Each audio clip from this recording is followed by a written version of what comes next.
to do another video, doing another final thought.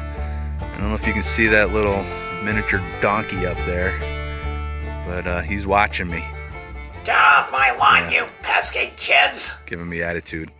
So yeah, we're gonna do final thought on a book that is very unrememberable. Is that a word? I don't know. I've been putting this off. I've almost thought not even to do it, but because I'm part of the Wagon Train, I almost feel like I have to. The Wagon Train. We're doing, you've all heard of the Wagon Train. It's where we're reading all the Sackett series from Louis L'Amour. 2 books a month, and this is second book. So I'm in my 3rd book at this point. I should be finishing that up today, but I've been putting this book off for a while because I'm going to be honest, it wasn't the best. The Wagon Train started off rip-roaring. Everybody was, joculating, and is that a word? I don't know. That sounded almost perverted. Lots of shenanigans, and man, the Discord was going nuts, and now all of a sudden it's like, there's a handful of us that still communicate, but there's some of you guys out there, I don't know. I almost feel like maybe you fell off the wagon and we forgot you. So get your rear in gear, start commenting in the Discord, and I spent a lot of money and time on that Discord. All right, let's get this over with. The final thought is on the book The Far Blue Mountain. Again, this is by Louis L'Amour. This is book 2 of the Sackett series. The version I had, leatherette bound hardcover books. 293 pages, and I looked this up today, and I didn't realize that this was released in 1984. I don't know why I thought these were much older, but yeah. This I would consider a historical fiction, seeing as how it's set in the, mid 1600s, I guess. As you all know, if you watched the first one, book 1, I was a big fan of that book. I was a big fan of Barnabas. I've changed my son's name legally, so he is no longer Gabriel. He is Barnabas.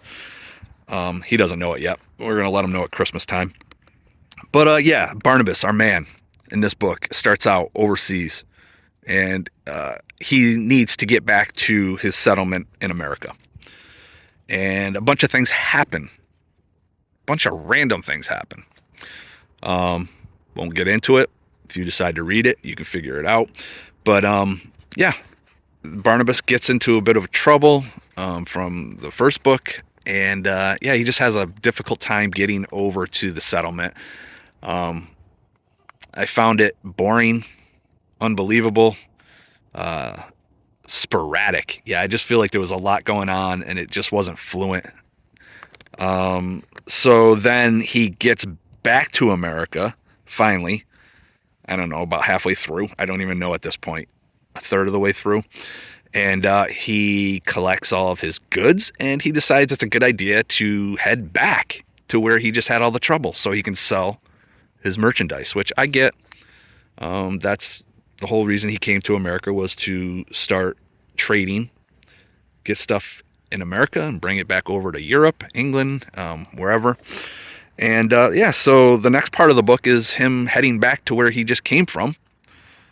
And then he gets there and now needs to head back to America, to the settlement again.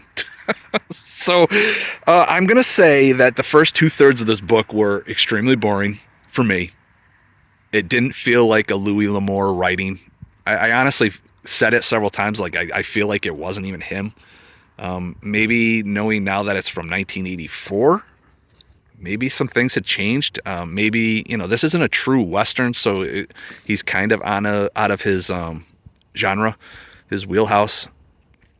I just didn't enjoy it, but I really enjoyed the first one. I didn't really enjoy this one until about the last third of the book, I would say.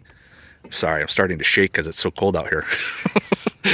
But the last third of the book was really good. So it kind of saved the book. I will say, the last 40 pages in the ending absolutely broke my heart.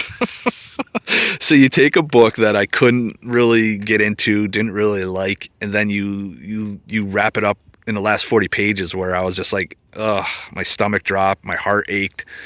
And he did a really good job of tugging at the old heartstrings. So I would say the last part of the book really saved the entire book. As far as recommending it, if you're going to read it as a standalone, I'm passing on this book. I would never read this book again. But if you're going to read the series, I would recommend it.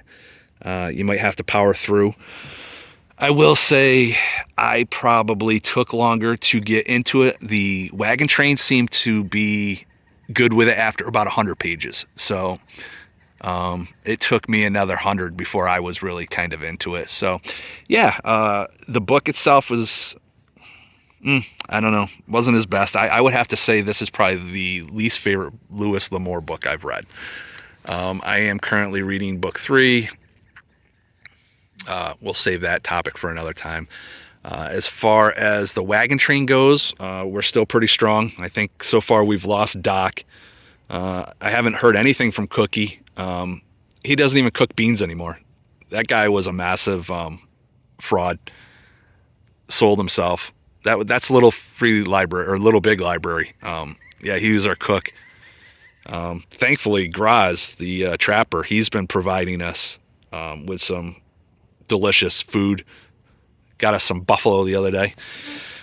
Yeah, all right. I guess I'm getting a little too into the silliness of the Discord on this. So where are we at?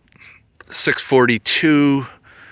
The mini donkey is no longer judging me, and my pond is still murky. And while I was recording this, one of those little muskrats swam by me. So later today, I might take care of this issue. I saw 2, maybe 3 of them. I can't have them destroying my pond. So yeah, anyway, there it is. Final thoughts on that. I finally got caught up. And if you made it this far, I appreciate it. And I will talk at y'all later. Bye.